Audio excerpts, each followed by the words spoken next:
Hello, welcome to the channel Why Stories. Enjoy watching. Why are you all dressed up? Finish everything and get out. Be back by 11 to clean up. I don't want to ruin my celebration. Hearing her daughter-in-law's response. A delicate brunette was rolling out dough into a thin sheet and cutting circles with a cup, almost in tears, as she complained to the woman beside her, who skillfully shaped dumplings. Mom, she just hates me. I don't know how to make peace with her anymore. Julia, my girl, hang in there. Unfortunately, many don't get along with their mothers-in-law. Believe me, I know from experience. Your father's mom, God rest his soul, was quite something. If someone else was around, she'd smile so sweetly it felt sickening. But when we were alone, she tormented me so much I cried every day. I never complained to Diego to avoid fights at home. I was young and foolish. And she, sensing my weakness and knowing I had no one to protect me, criticized everything I did. Even when I was pregnant with you, it didn't soften her heart. And when your dad died, she outright kicked me and you, still a tiny baby, out of her apartment, screaming to the whole building that I'd had you out of wedlock. And later, you might remember how she used to corner you near the school. Julia smirked. How could I forget? I think I was in middle school when she found me and told me I was obligated to help her. A strange demand, considering that was the first time I met her as an aware individual. That so-called grandmother left empty-handed that day, the next, and later too. I think it took her about 10 failed attempts before she realized I had no intention of keeping in touch. If she didn't need me all those years, I didn't need her either. Unfortunately, I can't get rid of my mother-in-law as easily. I'm forced to deal with Senora Adela. Yes, my dear, most of us have to endure it. My second mother-in-law, as you know, is quite the terror too. Her short visits feel like an eternity. Thankfully, Tomas and I live separately on the other side of the city. So Senora Susana doesn't have many chances to get on my nerves for long. Besides, I'm not in my 20s or even 40s anymore, and I can stand up for myself. And Tomas doesn't let anyone mistreat me. You know, if a man is a real man, he'll defend you even from his mother, politely, but firmly. It only took one incident where Tomas calmly told his mom that he wouldn't allow her to talk to me in that tone, nor would he visit without me. He said it without yelling or hysterics. Maybe I was lucky that Senora Susana reacted reasonably, understood, and accepted her son's ultimatum. I even regretted not telling Tomas earlier about her remarks and putting up with it alone. Maybe she would have been less of a headache from the start. Either way, she stopped calling Tomas to her place every other day. Now we chat with her a couple of times a month, and that's enough. Everyone's happy, and all is well.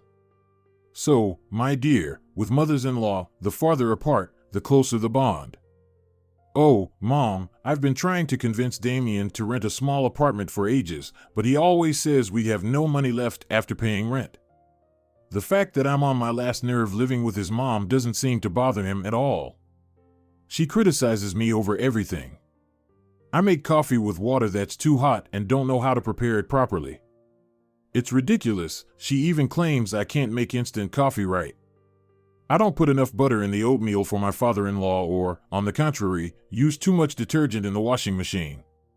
And of course, I wash dishes incorrectly because I use dish soap. She insists they should be washed with mustard powder because it's eco-friendly, that's how her grandmother taught her. And wiping the floors with a mop is apparently all wrong, it should only be done by hand. Mom, tell me, is that fair? If floors must be cleaned by hand, why does she even have a mop in her apartment? The woman handed a glass of water to her daughter, who was noisily cutting out dough circles. Julia, calm down. That joke about the mop was a good one. Keep it in mind. Let Senora Adela give you an earful or scold you, and meanwhile, just picture her galloping on a mop with a loud whoop. That way, you'll stop her from throwing you off balance. This trick still helps me. I know it's hard, but for the sake of the family, you need to try to get along with both your mother-in-law and father-in-law. You love Damien, so bear with Adela. She's the woman who gave birth to and raised him, so, like many mothers-in-law, she's feeling jealous. Julia, my dear, let humor be your savior.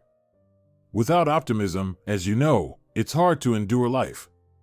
How else would we have managed all the hardships without a sense of humor? Remember when we barely had anything in the house but potatoes and vegetables? We didn't despair, did we? No, we didn't. We managed to make pies, salad, and even a main course out of it. And remember how we laughed while setting the table, even though there wasn't much to laugh about? Julia smiled warmly. Oh, I thought I'd never touch cabbage again in my life, but that didn't happen. By the way, Mom, thanks for teaching me. Adela actually praised me for the first time when she tried the cabbage I made using your recipe. Though, of course, she criticized me the whole time while I was making it, cutting it wrong, not enough salt, no water added. But when she tasted it, she even asked for seconds.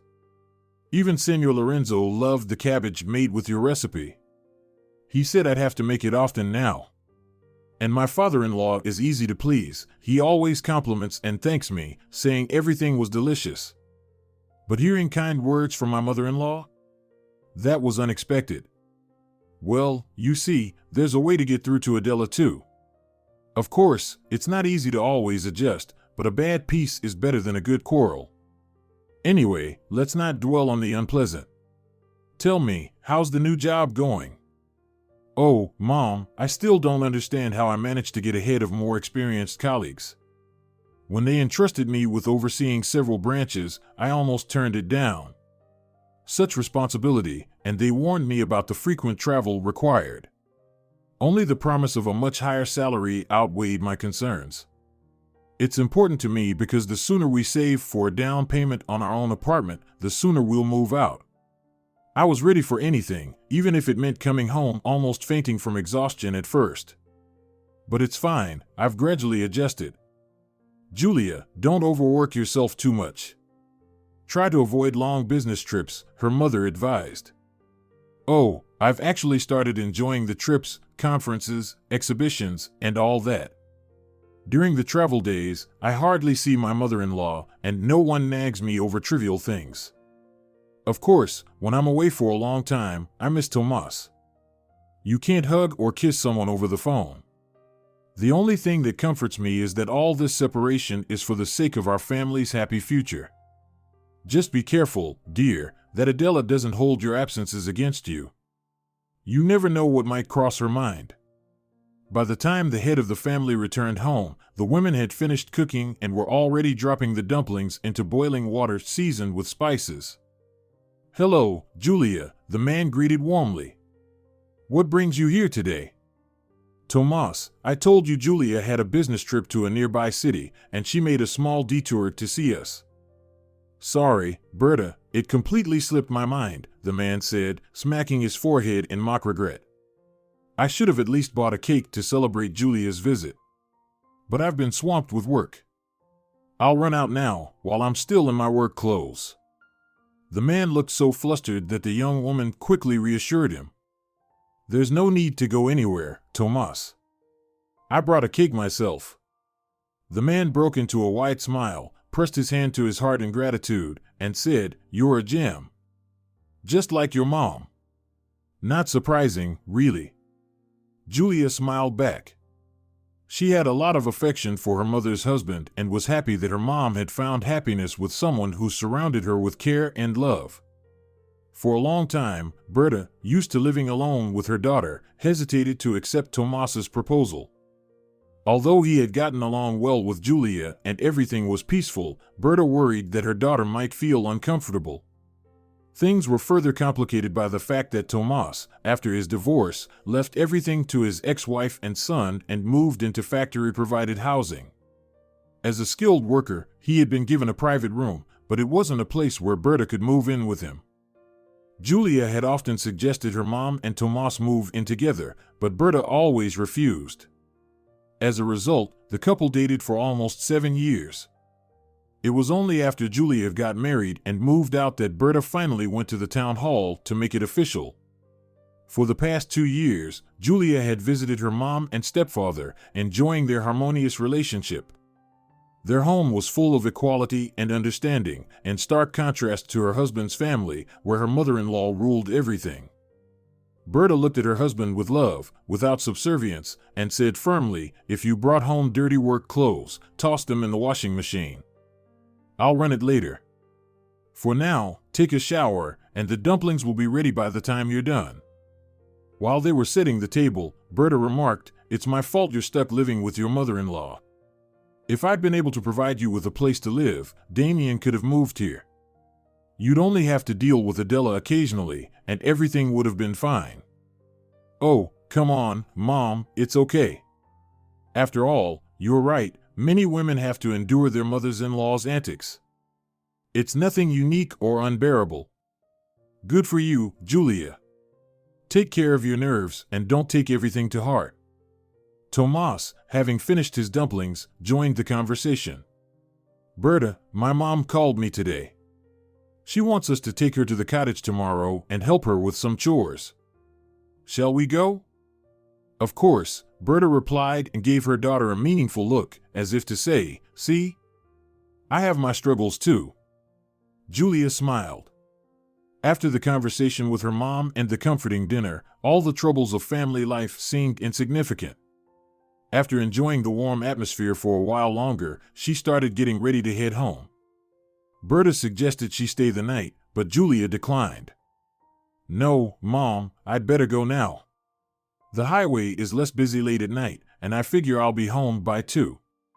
I'll have time to sleep and relax over the weekend." Berta and Tomas walked Julia to her car, handed her a bag of homemade treats, and watched her drive off. The apartment where she lived with her husband greeted her with silence and darkness. Although Julia had informed Damien of her return, he hadn't waited for her and had gone to bed. She was too tired to be upset, so she quietly washed up, sent her mom a text to let her know she'd made it home safely, and went to bed. In the morning, Julia was woken by a knock on the door. Stretching, she noticed that her husband wasn't in bed. She glanced at the clock and was surprised. It was already close to 10 in the morning. Before she could respond, her mother-in-law peeked into the bedroom without waiting for permission and, instead of greeting her, complained. "Julia, how long are you going to sleep?" "Good morning, Senora Adela.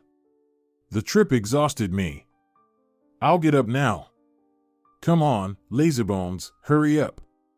We've got a lot to do. I hope you remember my birthday is next month." Adela's voice dripped with sarcasm. Of course, Julia remembered that Adela was turning 50 next month. The topic had been brought up nearly half a year ago. Her mother-in-law had already hinted at the gift she wanted, a pricey but stunning sapphire jewelry set, which had already been ordered. "Of course, Senora Adela. I'm getting up now," Julia replied calmly. But Adela's tone remained dissatisfied. "Hurry up. I'm waiting for you in the kitchen." Although Julia quickly got herself ready, Adela's expression when she appeared in the kitchen made it clear she disapproved of Julia having allowed herself to sleep in after the trip. "So, Julia, it's time to start preparing for my birthday celebration," Adela announced, not even waiting for Julia to have her coffee. "I'll be hosting it at home. It'll be more personal and cheaper that way." Although Julia didn't agree, she chose not to argue and instead asked, "Senora Adela, where's Damien? I checked my phone, no texts or missed calls, and there was no note on the table. You should spend less time sleeping and take more interest in the life of the family you're a part of," Adela snapped before adding. "Damien went with his father to the car dealership to order me a new car." Adela then instructed, "Take 3 sheets of paper and start writing. On one, we'll make a guest list to estimate how much food will be needed. Actually, no, I'll handle the guest list myself. It would take too long to explain who's who to you." Julia was surprised. She hadn't intended to delve into Adela's web of relatives and friends anyway, but decided not to correct her. As the saying goes, it's easier to let a lady from the stagecoach deal with the Mustang herself. "Okay, take a sheet and write in big letters, menu. I'll dictate the dishes to you later." Now, on the second sheet, write ingredients. Once I tell you how many guests we'll have, you can calculate how much of each item we'll need to buy. Oh, and include drinks on this list too, it'll make shopping easier. For the women, write pomegranate juice, definitely for my sister, and cherry nectar. Lorenzo and Damien will help you list the stronger drinks. All right, done with the headers? Good. Now, put the second sheet aside and start writing what I want on the festive table. I hope you'll do your best so I won't have to be embarrassed by your cooking. Remember that line from the movie? Cabbage is all well and good, but a house should have meat appetizers too. Julia was annoyed that her mother-in-law spoke to her as if she were the mistress of a vast estate addressing an incompetent cook, but she decided not to give in to the provocation and didn't demand a change in tone. Biting her tongue to avoid saying something she might regret, she obediently began writing down the dish names as Adela dictated them.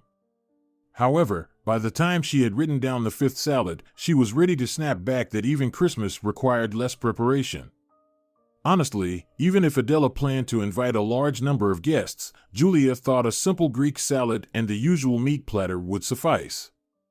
The latter, as Adela had pointedly specified, must include baked homemade ham, not store-bought sausage. This meant that the meat would need to be prepared from scratch, requiring additional effort and valuable time. At this point, Julia was already cursing herself for having once made a meat salad for a previous celebration. While her mother-in-law had criticized it for being too calorie-heavy, she now insisted it be made again, taking the opportunity to jab at Julia. I'm sure my sister will truly appreciate that fatty salad. She loves impressive dishes, and with her metabolism, she could eat mayonnaise by the spoonful with no consequences. In addition, Adela decided that Julia should prepare a vegetable salad for fasting guests, as well as marinated mushrooms with Korean-style carrots. All right, that's it for the salads, but leave some space, don't write the appetizers too close. I might think of something else later. What followed was a long list of appetizers, ranging from ham and eggplant rolls to tartlets with caviar. Julia couldn't hold back any longer. Senora Adela, there won't be any room left on the table. It'll be completely covered with dishes. Perfect, her mother-in-law replied calmly.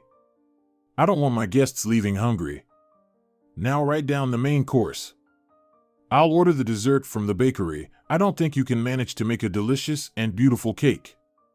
Julia bit her tongue again, as there was already more than enough work to do even without the dessert. Adela, calculating something in her head, summed up. Plan everything for 12 people. Oh, and since my birthday falls on a Friday, think about what dishes you'll prepare over the weekend for me to take to work. Obviously, leftovers from the table won't do. The work menu can be simpler, salads aren't necessary, but make plenty of appetizers. You'll need to update the shopping list, understood? Can you handle it on your own? Of course, Julia exhaled, but she couldn't resist adding, honestly, Adela, half of these dishes would be enough to feed a dozen people. Are you completely stupid? Don't you get it? This isn't just some casual gathering, it's my birthday. You only turned 50 once, and you think I should be embarrassed by an empty table? Another daughter-in-law would have at least offered to contribute something herself, but you act like you're serving a sentence. Playing the martyr, are we? You know, I'm curious, if I hadn't taken charge of my own celebration, what would you have suggested? What dish? Why are you silent now? Cat got your tongue? Oh, speaking of which, write down boiled tongue under appetizers. Beef tongue, specifically. And it would be good to make some mustard for it, but I'll handle that myself. So, Julia, I'm listening. What can you suggest? The daughter-in-law finally decided to voice her opinion. Honestly, for such a big celebration, I would have arranged the party in a cafe or restaurant. It's better than slaving over a stove and then trying to air out the apartment before the guests arrive. Adela scowled. I always suspected you were lazy. Don't you understand that eating at a cafe can lead to food poisoning? No, I'm not going to risk the health of my loved ones like that. Your suggestion has been noted, but I'll be hosting my birthday at home. After all, it's my celebration." Julia could only nod in response. Although she was certain that if Adela had to do all the cooking herself, she wouldn't hesitate to rely on the chefs at a catering service or restaurant. Preparing for Adela's birthday dinner ended up taking much more time than anyone could have anticipated. The grocery shopping trips, even with her husband's company, left Julia completely drained, but she tried not to lose her temper, hoping her mother-in-law would appreciate her efforts. The cleaning of the apartment lasted nearly a week before the Friday celebration. Adela kept urging her on. "Why are you moving like a sluggish fly? We still need to wash and dry all the dishes so no one can say I'm messy." Although Adela used the word we, it was exclusively Julia who handled the cleaning. Her father-in-law merely cleared a stack of books from his nightstand, and Damien, regardless of what he attempted to help with, only created more work for his wife. When he decided to vacuum, he knocked over a stand of flowers, forcing Julia to clean up the spilled soil and replant the flowers in new pots. When she asked Damien to take out the trash, he grabbed the bag so clumsily that it tore, and most of its contents spilled onto the floor. While she cleaned up the mess caused by her husband's help, Damien happily resumed his favorite spot in front of his laptop. Eventually, Julia realized she would finish faster if she just did everything herself. Adela busied herself tidying her own bedroom, but Julia was left to mop the floors and clean the mirrored wardrobe doors. By Wednesday, Julia had taken 2 days off work to prepare the ingredients for the dishes and complete anything that could be stored in the fridge until the party. She washed, boiled, peeled, chopped, marinated meat, and worked tirelessly in the kitchen with almost no breaks. Her mother-in-law and the men offered no help. Her father-in-law even added his complaints. "Julia, why is the dining table such a mess? Do you really need to cover it with all these containers? I can't even eat in the bedroom because my wife won't allow it." Julia made space for his plate and cup by moving some of the salad bowls to the windowsill. "There you go, Senor Lorenzo. Please, make yourself comfortable. Enjoy your meal." The man grumbled something under his breath. Julia wanted to point out that it was still manageable, but she held back.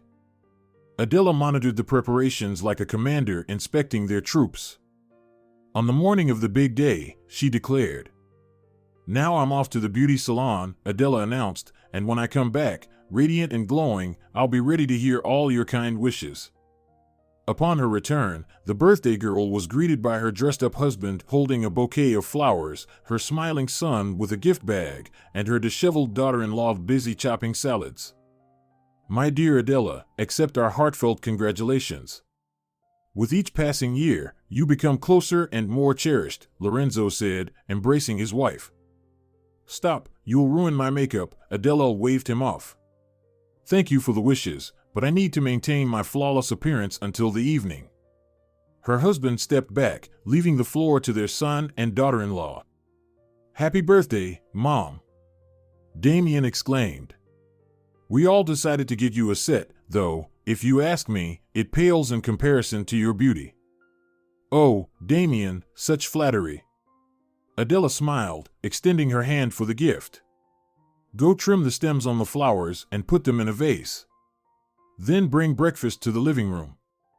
"Damien, help me," Julia said, noticing the displeased expression on her mother-in-law's face. "I'll prepare the tray, and you can carry it." Damien gave his mom a quick kiss and followed his wife. Julia swiftly prepared a tray with food, handed it to her husband, and then took care of the bouquet. The day flew by in a flurry of tasks, and the time for the guests to arrive was approaching. After finishing all the preparations, Julia arranged the tableware and food, grabbed a pretty dress to change into, quickly showered, styled her hair, and got dressed. A touch of mascara accentuated her lashes. Satisfied with her reflection, she hurried to check with Adela.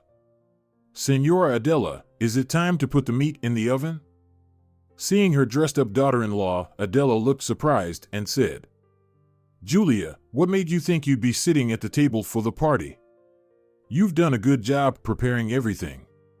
Now clear out." Come back at 11 p.m. to clean up. For now, leave the apartment. You're ruining the atmosphere of the celebration with your presence." Julia, stunned, hadn't expected such a degree of humiliation from Adela. What hurt even more than her mother-in-law's words was Damien's reaction. Like his father, he remained silent, apparently waiting for the women to sort it out themselves. Adela, growing impatient, repeated, "Well? Why are you standing there, Julia? Hurry up and leave. My husband can help me with the hot dishes. There's nothing difficult about taking meat out of the oven. Now, get moving." For Julia, this was the final straw. The cup of her patience had overflowed. Looking Adela directly in the eyes, she began to speak, carefully controlling her voice to avoid yelling or breaking into tears. "Adela, you will not tell me where to go. I am not your servant." For a moment, Adela looked as if the washing machine had suddenly started talking to her. Then, recovering, she retorted with venom. "Oh, what a delicate little flower. Can't take a single word of criticism. You've married into a respectable family, and you should be washing our feet and drinking the water afterward. Go for a walk. Come back and apologize to me immediately. It's my birthday, and you're trying to ruin it, you insolent brat." Julia had no intention of giving in to her mother-in-law. "You're ruining everything yourself, Adela. Tell me, how did you come to the conclusion that I'm a pushover? What gave you that idea?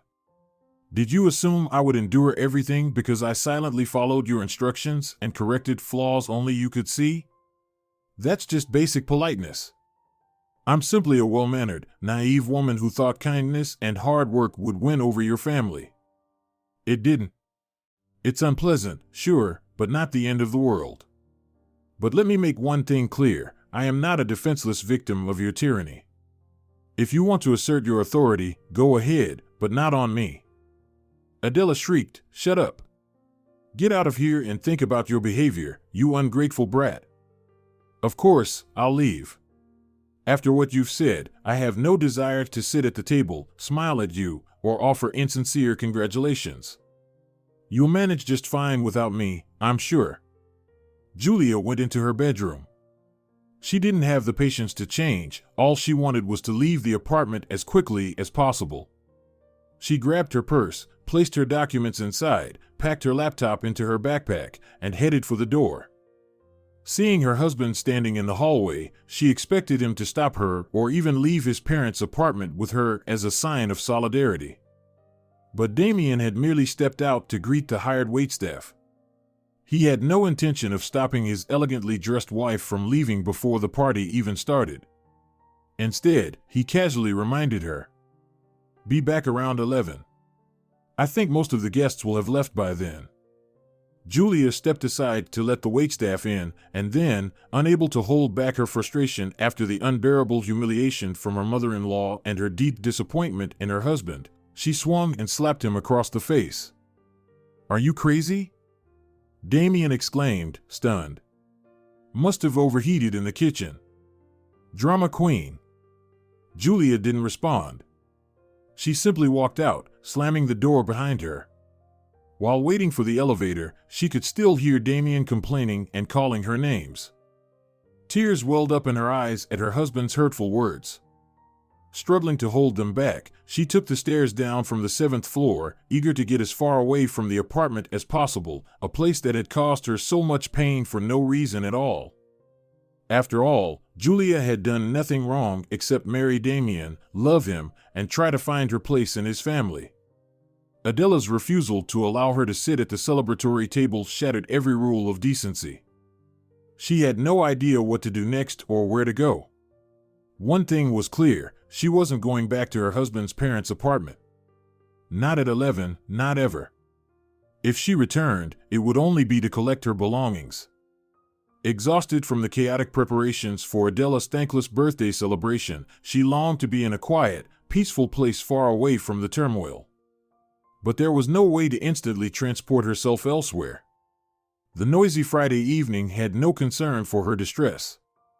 Fragments of melodies floated from open windows, mingling with the din of voices, honking cars, the grating beep of a pedestrian signal, and other unidentifiable sounds.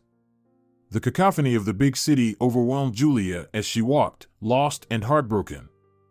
The irritating noise made it hard to think, but one thought flashed through Julia's mind: driving in her current state wasn't an option. So she walked past her car, parked by the curb, and kept moving along the street, not even knowing where she was headed. She understood that if she stopped, she would start crying, so she kept going forward. Fatigue began to make itself heard louder and louder, but by then Julia realized she had reached the edge of the city park. Crossing the street alongside a group of mothers with their children, she found the first empty bench and sat down. The hurt from her mother-in-law and husband gnawed at her soul. But the sharpness of those feelings had dulled under the weight of her physical exhaustion. Her back ached, and her legs throbbed unpleasantly. Julia opened her banking app on her phone and let out a bitter laugh. Only now did she fully grasp that most of the banquet for Adela's guests had been funded not by her mother-in-law or even her son. Several times, Damien had urged Julia to use the self-checkout lanes to avoid waiting in long cashier lines. Once there, he'd suddenly discover he either only had cash or was having issues with his card. Of course, to avoid canceling the items and returning to the cashier lines, Julia had offered to use her card. Only yesterday, Damien let it slip that he had emptied his savings to pitch in with his father for his mom's new car. How convenient. Adela would receive both a car and jewelry, with a significant portion of the cost coming from her daughter-in-law, who now had very little money left after this generous gesture. Sure, she could manage until her next paycheck, but renting an apartment for a month wasn't feasible at the moment, and booking a hotel room for several days would cost even more. Still, some problems seemed to solve themselves. Julia didn't know how to move forward. On the one hand, she wanted to get as far away as possible to ensure she never accidentally crossed paths with Damien or his family again. On the other hand, returning to her hometown didn't appeal either. She was happy with her job and didn't want to burden her mom and stepfather. No matter where she looked, she saw a dead end. The descending twilight brought with it a faint, refreshing coolness. Although the asphalt still radiated the day's accumulated heat, the air was easier to breathe. The aroma of grilled meat wafting from a small restaurant near Julia's bench suddenly triggered an intense hunger. It was no surprise. Caught up in preparing Adela's birthday feast, she had skipped lunch and barely had breakfast. The tantalizing smell and memories of food made Julia's stomach growl loudly in protest. Following her hunger, she headed toward the restaurant. The prices there weren't exactly budget-friendly, but she decided not to worry about it. Her card had enough for dinner. Besides, today was a kind of special occasion for her. For the first time, she had told her mother-in-law exactly what she had long wanted to say. And at home, she had made her point clear, even if it took a slap to do it. Choosing a spot on the open terrace and savoring the taste of her meal, Julia let her mind go blank. The resentment she had felt faded into the background. She didn't want to make plans or decide what to do next. She simply observed life in the park. Life was bustling, children dashed about, teenagers made noise, and couples strolled leisurely, lost in their own worlds. The sight of others' happiness brought memories of the past flooding back to Julia. Once, Damien had held her like that, brought her flowers, and cared for her. Where had that love gone? How had it come to this, where her role was reduced to that of a housekeeper? The accumulated exhaustion and hurt spilled over in silent tears that rolled down her cheeks. Eating and crying at the same time proved difficult, so she took a deep breath and calmed herself. The thought of continuing to live with Damien seemed impossible. Yes, disappointment was unpleasant, but nothing irreversible had happened. There were no children, no shared property beyond a car, and memories. Her thoughts were interrupted by the sudden appearance of a man beside her. "Feeling lonely, miss?" Julia looked up to see a young man leaning over her, the sharp scent of his cologne filling the air. "Excuse me, but I'm not lonely," she replied, trying to remain calm. The stranger wasn't satisfied and continued, "Come on, sweetheart, let's liven up the evening." I've got a car, let's go for a ride, have some fun, huh? Sorry, I'm not in the mood, Julia said firmly. The man suddenly became angry. Figures. I'm not good enough for you, huh? Fine, sit here alone, you idiot. Julia chose not to respond to his rudeness, but her mood plummeted. The food no longer seemed appetizing, the noise grated on her nerves, and after paying her bill, she hurriedly left the park. She had nowhere to go. A call to Angela, the only colleague Julia considered a friend, failed. Her phone was out of range. Returning to Adela's house and sleeping in the car seemed absurd, so Julia headed to the nearest hotel. There was no point in calling a taxi, it would take longer to wait for one. She decided to walk through the neighborhood shortcuts. This turned out to be a mistake. The uneven asphalt and dug-up roads forced her to walk along the edges of buildings. As she neared the street where the hotel was located, her path was blocked by a dark stretch of road. Her backpack and handbag felt heavier, and she clutched the bag tightly to her chest. Suddenly, someone tried to snatch it from her, but the straps held firm. Though she fell to the ground, she managed to hold onto the bag. The attacker, whose scent Julia recognized as the rude man from the restaurant, leaned down to grab his prize. But at that moment, a small dog on a leash darted out of a nearby doorway, followed by its owner. "Go on, Chico," the man called to the dog, then noticed Julia on the ground. "Hey, need some help?" Seeing the situation, the man's presence startled the attacker, who fled empty-handed. The man approached Julia. "Good evening. Do you need help? Don't rush to get up, check how you're feeling first. How are your legs?" Julia focused on her body and, feeling no severe pain, replied, "Thank you, and thanks to your dog. I'm all right. You showed up just in time, or I think I might have been robbed." "Good. If you're okay, give me your hand, I'll help you up." Julia didn't refuse the help. The strong man easily lifted her off the ground. Realizing how close her actions had come to putting her in serious danger, Julia felt a wave of fear about continuing her journey. She was afraid of being attacked again in the dark alleys, but knew that a safer route must be nearby. The man scolded his dog playfully. "Chico, stop barking. You'll wake everyone up. That's enough, quiet now." The little dog obeyed and started sniffing Julia curiously. The man, somehow sensing her hesitation and unease, offered, "I understand that, Chico, and I might not look like professional bodyguards, but we'd be happy to walk you to wherever you're going, or at least to a safer place." The woman didn't hesitate to accept. "I would be incredibly grateful if you could accompany me to the hotel. That's where I was headed when I was attacked." "No problem. Chico and I would love the walk." The man remained silent as they walked, and Julia, still shaken, wasn't in the mood to talk either. They reached the hotel without saying a word. "Thank you so much," Julia said as they parted. "I don't even want to imagine what might have happened if you and Chico hadn't appeared when you did. You're like angels, truly. Please, let me at least compensate you for your time." Julia reached into her bag for her wallet, but the man declined any reward, making light of the situation. "Oh, no, dear lady, what would angels do with money? Chico and I enjoyed the stroll with you entirely out of goodwill. Take care." "Thank you," Julia said again, "and all the best to you, too."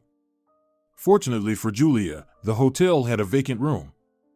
As soon as she checked in, her phone began buzzing incessantly with incoming calls and texts. She glanced at the screen, no surprises. It was Damien trying to reach her, and it wasn't hard to guess why. It was nearing 11 o'clock at night, and he was likely trying to find out if she would return to clean up or if he'd have to do it himself. But Julia had no desire to speak with her weak-willed husband. She turned off her phone to avoid the annoyance of his calls. Sleep wouldn't come easily. Slowly, Julia browsed the internet for steps on how to file for divorce, planning how to organize everything on Monday, 2 long days away. She tried to distract herself with a movie but couldn't enjoy it. The plot irritated her, and the actors' emotions and lines felt fake. Trying another movie didn't help either. Realizing nothing would satisfy her at the moment, she closed her laptop and gave up. She wanted to get a good night's sleep, but her worries wouldn't let her relax and rest. After sitting awake for a few hours, Julia turned on her phone, finding it flooded with text messages from both her mother-in-law and her mom. Julia almost groaned in frustration. How had she not predicted that her husband and his family would eventually start looking for her through her close contacts? At the top of their list, of course, was her mom. The messages from her were deeply concerning. "Sweetheart, call me as soon as you can. I'm praying for you." Although it was the middle of the night, Julia knew her mother was probably awake, worried sick. She quickly sent a reply. "I'm fine. Staying at a hotel with all the amenities. I'm divorcing Damien and looking for affordable rental housing." Just seconds after sending the message, her mom's photo lit up her screen, confirming her suspicions. Berta couldn't sleep, consumed with concern for her daughter. "Sweetheart, what happened? Why did you leave Adela's birthday celebration?" Damien couldn't give me a straight answer. He kept saying everything was fine, and then suddenly you changed, like you'd been bitten by a fly. "No, Mom, no one bit me. I'll tell you my version of what happened, and you can decide for yourself who's right and who's wrong." Julia recounted the events at her mother-in-law's apartment, but chose not to upset her mom with the near-mugging incident. Berta approved of her decision to leave Damien. "You did the right thing. Forget what I said earlier about patience. Your mother-in-law showed she sees you as nothing more than a servant, and your husband silently went along with it. That's a dead-end situation, and nothing good will come of staying. Living with them would be a lack of self-respect. Enduring minor criticisms is one thing, but being treated so rudely leaves no option but to leave. Don't worry, Julia. As soon as Tomas wakes up, we'll send you some money through his banking app." "That's not necessary, Mom. I'll manage just fine until payday." "Sweetheart, don't argue. Money is never a bad thing. Treat yourself to something nice so you don't have time for sad thoughts. Now go to bed, Julia. Morning is wiser than evening. By sunrise, you might have some good ideas." After the call with her mom, Julia decided to read a few messages from Damien and Adela, but they only upset her further. Damien accused her of acting like a spoiled little girl who didn't get to ride the carousel. Adela was even more unrestrained, calling Julia selfish and foolish. In her latest texts, Adela resorted to outright insults. Out of a strange sense of curiosity, Julia read through more of Adela's messages. They, too, were far from diplomatic. "Treacherous ingrate. How dare you not come back home? Wherever you're wandering, stay there, we don't want you back. Only immoral women act this way, roaming the streets at night away from their husbands." Julia couldn't help but laugh at such accusations. Wasn't it Adela herself who had told her to go for a walk? She chose not to respond to either her mother-in-law or Damien, but decided it was too soon to block their numbers. After all, she still needed to retrieve her belongings from their apartment and arrange the divorce proceedings. Reading those angry messages drained all of Julia's energy. As soon as she turned off her phone and laid her head on the pillow, she fell into a deep sleep. The rest of the night, Julia had strange dreams in which she kept running somewhere, stumbling, falling, getting back up, climbing over obstacles, yet never reaching her destination. In the morning, she was surprised to find she had no desire to go anywhere or do anything. An apathy like she'd never experienced before had taken hold. It was remarkable. Just a day ago, she had been bustling around the kitchen at this time, and now she could afford to lounge in bed. And she wouldn't even have to listen to criticisms about sleeping too long or not worrying enough about coming up with appetizers to impress her mother-in-law's colleagues and superiors. Stretching, Julia called her mom to ease her worries and to find some emotional support for herself. Berta, as always, encouraged her and offered, "Listen, why don't you come back home? We'll make room somehow. Honestly, I'd feel so much better knowing you're here. Just the thought of you all alone out there makes my heart ache."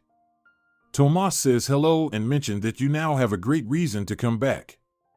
No, Mom, Julia replied. I've got a good position here and a decent salary. I have no complaints. Plus, you know how my job is. I'm always on the move.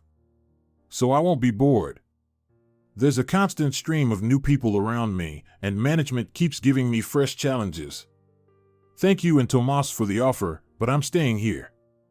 And don't worry, I won't be pining over Damien. He managed to crush all my feelings yesterday with his indifference toward me. If we can, let's stop talking about the sad stuff. I've decided to start a new life. I'll find a rental apartment and be my own boss. It's going to be wonderful, no lectures, no criticism from a mother-in-law. In fact, it's almost a good thing Adela acted the way she did yesterday. Now I'm free, and no one can tell me what to do, except you and the criminal code, Julia joked. Her mom's delighted laughter came through the speaker. Sweetheart, I'm so glad you're staying positive. Just remember, you always have a place to come back to. Never doubt that. Julia thanked her mom and ended the call, overwhelmed with emotions and tears welling in her eyes. There was no point dwelling on things. She wasn't planning to return to her hometown, after all. Sure, she had a lot of problems to solve, but her spirits were high. It felt as though, by finally telling Adela everything she'd kept bottled up for so long, Julia had shed an impossibly heavy burden. She decided not to visit the apartment from which she'd been essentially cast out as an unwanted servant during the weekend. She even refrained from picking up her car from the parking lot. After all, if her husband decided to make trouble and reported the car stolen, she'd have to go through the hassle of proving that she had every right to drive it and was even listed on the insurance policy. Still, Julia found joy in her walks. Moderate physical activity distracted her from sad thoughts, though she now avoided dark alleys and questionable places like the restaurant in the park to steer clear of potential trouble. Unfortunately, her shopping trip didn't yield any results. The items she liked were beyond her budget, and the more affordable options didn't suit her taste. On the bright side, she praised herself for not succumbing to pushy sales tactics and refraining from buying anything she didn't truly like, saving her money. After some thought, Julia decided that the elegant classic dress she had prepared for Adela's birthday party would work just fine for the office on Monday. On Sunday evening, Angela called back after returning from her countryside trip and noticing a notification that a colleague had tried to reach her. Julia didn't share much over the phone, explaining that on Friday she had just wanted to clarify a small detail. The two women chatted briefly about the excessively hot weather before saying goodbye until the morning. Julia thought the pain of the humiliation she'd experienced had faded over the weekend, but her friend Angela quickly noticed that something was off. Angela didn't press her until the lunch break. When they were alone in the office, she asked, already suspecting that Julia's troubles had something to do with her mother-in-law's birthday celebration. Julia, if I'm prying, just say so. But I have to ask, what happened? Nothing much. I've decided to divorce Damien, Julia replied. He turned out to be a weakling, not the head of the family I thought he was, and I can't rely on him anymore, Angela. His mother tried to kick me out of the apartment during the party, like I was supposed to go somewhere and wait it out, then come back to clean up after the guests. In the end, I decided to leave her, and the whole family, for good. Damien didn't even try to stand up for me. Good for you, Angela said approvingly. If his mom has brainwashed him so badly that he doesn't see how absurd her demands were, there's no point talking to him or trying to build a future together. Angela then asked, so, where are you planning to live? Have you found a place yet? I'm staying at a hotel for now, but that's more of a treat for myself. Today, I'll start looking at rental listings and try to find something suitable. Listen, I think I can help, Angela said. My neighbor from the cottage has been dealing with some serious health issues and is bedridden for now. Her son lives with her and shares all the responsibilities with a visiting masseuse, so his apartment is sitting empty. I've known Charo, the mom, since childhood, and Fidel, her son, is a solid guy, really decent. He's just had bad luck with his wife, but that's another story. It's probably a pretty typical one. She was awful, and a good guy got stuck with her. Opposites attract, I guess. Anyway, after the divorce, Fidel lived alone in the apartment. But after the accident, he's been taking care of his mom in a way not every son could manage. His place is obviously empty, but he doesn't want to rent it out because he's afraid of getting stuck with bad tenants. When I ran into him the other day, we got to talking. He said he'd rather keep paying the utilities himself than risk renting it to someone unreliable. He's not a greedy guy, and neither is Charo. I think Fidel might agree to let you stay on very reasonable terms. Should I call him for you? Of course, Angela. I'd really appreciate it, Julia said. Shortly after speaking with Fidel, Angela passed along his phone number to Julia and explained he prefers messages over calls. It's more convenient for him since he might be busy. This way, he can read and respond when he has time. Go ahead, Julia, text him and arrange a meeting. Thank you, Angela. I don't even know how to thank you enough. After exchanging messages with Fidel, Julia arranged to meet him right outside her office so he could pick her up after work and hand over the keys to his apartment. To her great surprise, Angela's acquaintance turned out to be the same man who, along with his dog, had appeared just in time to help her in the dark alley. Fidel recognized her too and exclaimed with a smile, "You know, I was actually thinking of stopping by your hotel to check if everything was all right." I couldn't stop worrying. Angela glanced back and forth between her colleague and her cottage neighbor's son in amazement.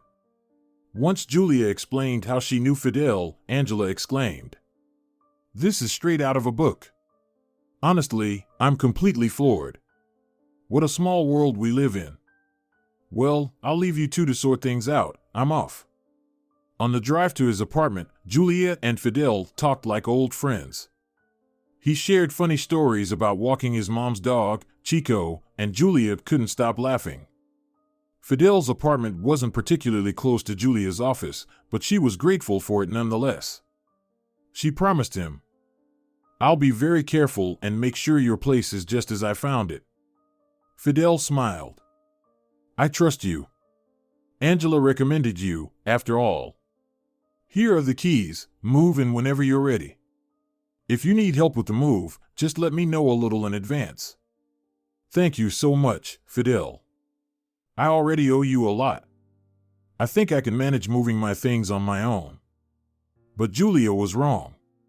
When she went to her in-laws' apartment that evening to pack her belongings and inform Damien that she had decided to divorce him, he threatened her. "You'll regret this." Adela, shining in her new jewelry, erupted into a full-blown scandal, shouting baseless accusations. "Nothing here belongs to you. You lived like a queen, with everything handed to you, and now you want to take even more. Well, it's not happening." Julia had no choice but to ask Fidel for help. When Adela saw him, she whispered spitefully, "Well, that didn't take long. You've already found yourself someone new." Nevertheless, Adela allowed Julia to take her belongings.